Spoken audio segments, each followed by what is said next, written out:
Welcome to Called to Homeschool with your host, Meg Thomas. I am a mother of 7 with 5 homeschool graduates. Each week, we'll talk about real life homeschool, mindset shifts, and practical tools you can use in your home. Because homeschooling isn't just about school, it's about restoring the family. Hello, welcome back to Called to Homeschool with me, your host, Meg Thomas. So excited to have you here and diving into this. So, we are in December, and you're probably not wanting a lot of long homeschool podcasts. So, I was also thinking about what could I do to like a Christmas present for everybody. And so, what I've decided to do are the next few weeks throughout the holidays are very short and sweet episodes of giving you the 3 pillars of parenting. And this was created because a lot of people would say, I yell because I don't know what to do. What do I do instead of yelling?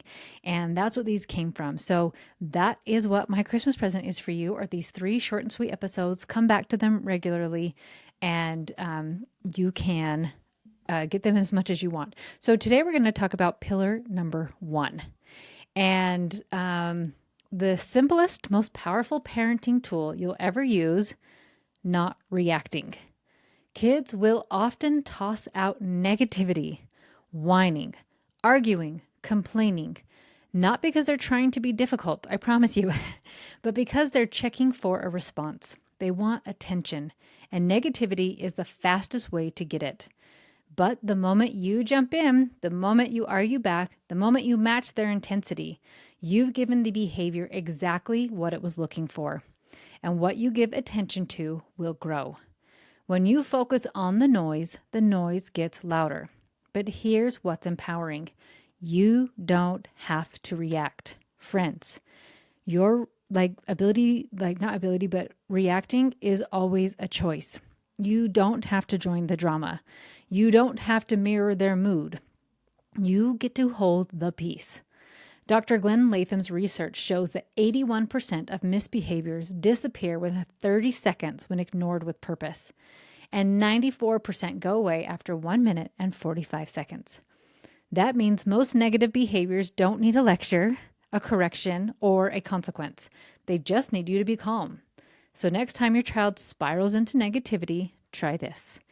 Take a slow breath, relax your shoulders, stay quiet. Don't bite the bait.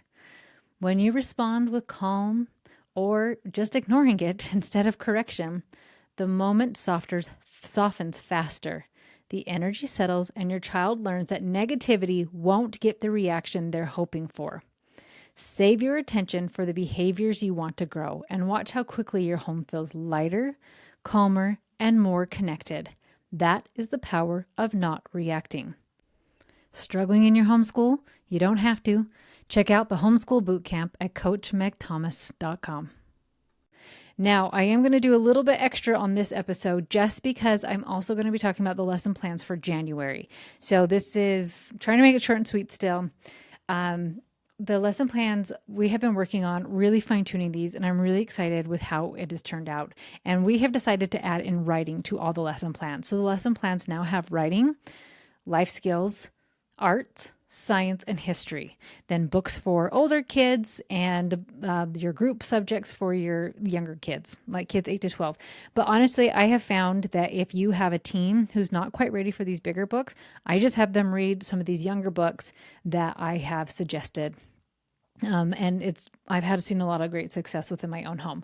So these are really fun. I have loved them. I'll just quickly tell you what the theme is. So obviously December, we've done Christmas school, right? Just kind of taking a break if you needed it. But going back into what we have been studying with history. So in November, we were doing the Russian Revolution, right? So talking about Russia and composers from Russia and all sorts of fun things.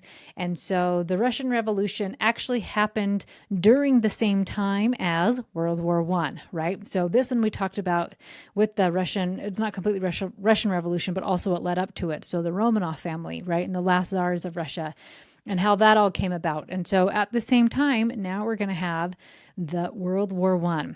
And I have some really simple books. I actually just have Let me double check. Yes, I just have one book for you. I've been trying to simplify how many books and suggestions, right? Because I try to keep the lesson plans at $10, and I think that's super awesome and affordable because I also want you to buy some books to go with it.